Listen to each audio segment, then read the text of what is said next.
Hello, I'm Dr. Roy Paget, and I'm a neuroscientist. And you can see from the back of me, I'm speaking from my office, which is all full of clutter and books and papers, as you'd expect a scientist to be. What have I been researching? Well, for the last 30 years, I've been delving into how the brain learns. It has been an exciting journey full of wonder and amazement into our awesome brain. My results and findings would take quite a few videos to fill. However, my main conclusion after all that work is that the learning process is something that starts at birth and ends in our death. The process of learning is our brain's way of dealing with the environment it finds itself in, and we learn everything. We learn how to comb our hair, how to drink without spilling it, to tie our shoes, and all those other things that we do and take as natural part of our everyday life. It was at one stage we had to learn them. And each one of us have our own natural and unique way of learning. And our success depends on how we and others understand this unique process which is going on within us. In this quest to find out in practice how our failure to understand this process was affecting lives, I chose students facing their exams at 15 and who were failing miserably to achieve, and who found school a rather unpleasant place to be. The study was an extensive one, running over 17 years and involving over 1 million students from socially deprived areas. The task was one to study the way they learnt, because surely they did. Their street skills were very, very superior to mine.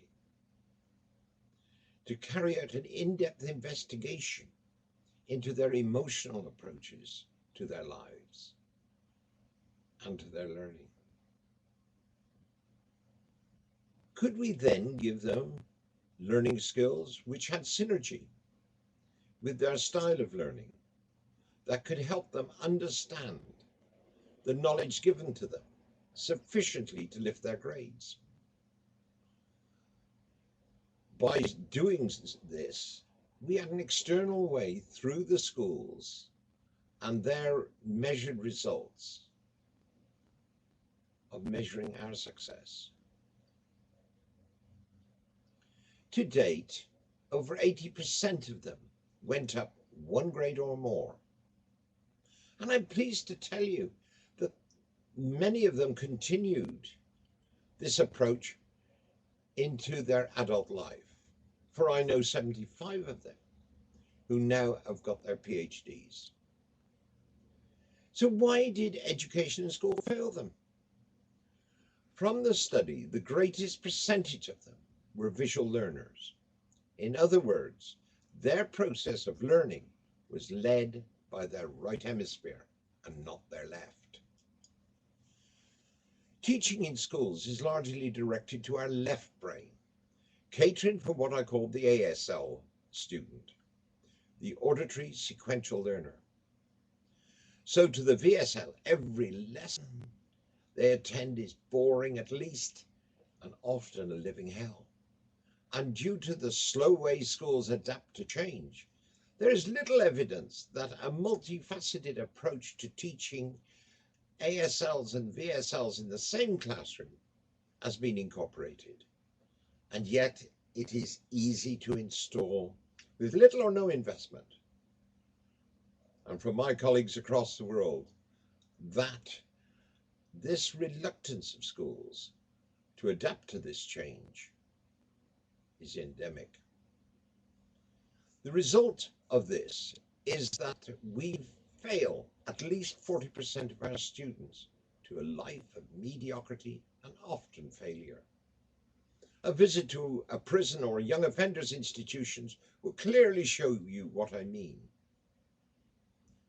Yet the sad fact is that we need these individuals in our changing world even more than ever, for they are highly creative.